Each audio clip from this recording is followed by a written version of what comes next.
as well. Well, my next guest has warned that radical Islam is gaining a foothold in the West. Yasmine Mohammed is a women's rights activist and the author of Unveiled: How the West Empowers Radical Islam. Yasmine, welcome. Thank you very much for being here. Thank you so much for having me, Laura. Last time we spoke, we were talking about the show of support on streets of Western cities for terrorist groups, for Hamas, right after the October 7 attacks, and also for Hezbollah, the Houthis in Yemen, and now the Islamic Republic of Iran.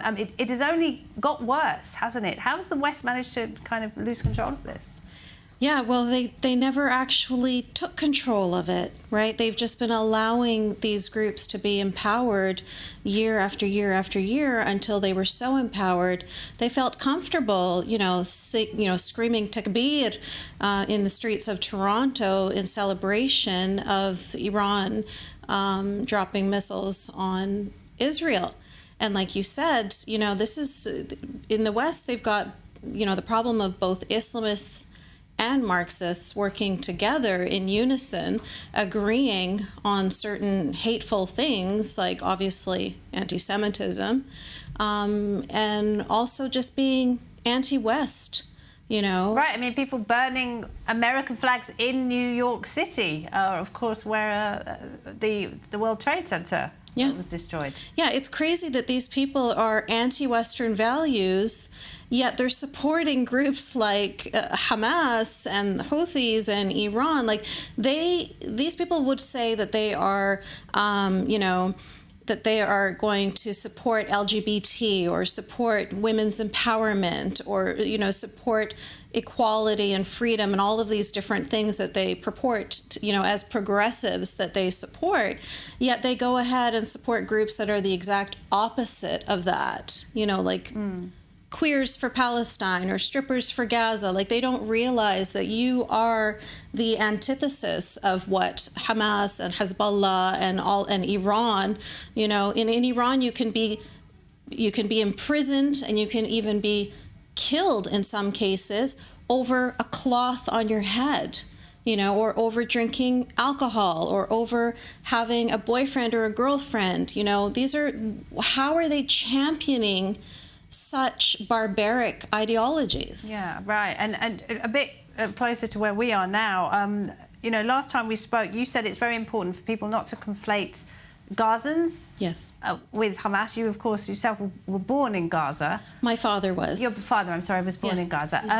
But you experienced Islamist hardship yourself. Absolutely. There were some really distressing images that came out last night of Yarden Bibas, one of the hostages. He was surrounded by a mob of Gazans. They weren't in Hamas uniforms. They were beating him, mocking him. It was very distressing to see. I mean, how does that square with what you said? Well, the truth is, Laura, no country, no even city, is a monolith, right? There's always going to be people, there's no question that I'm sad to say this, but obviously the majority of people in Gaza agree with the ideology of Hamas.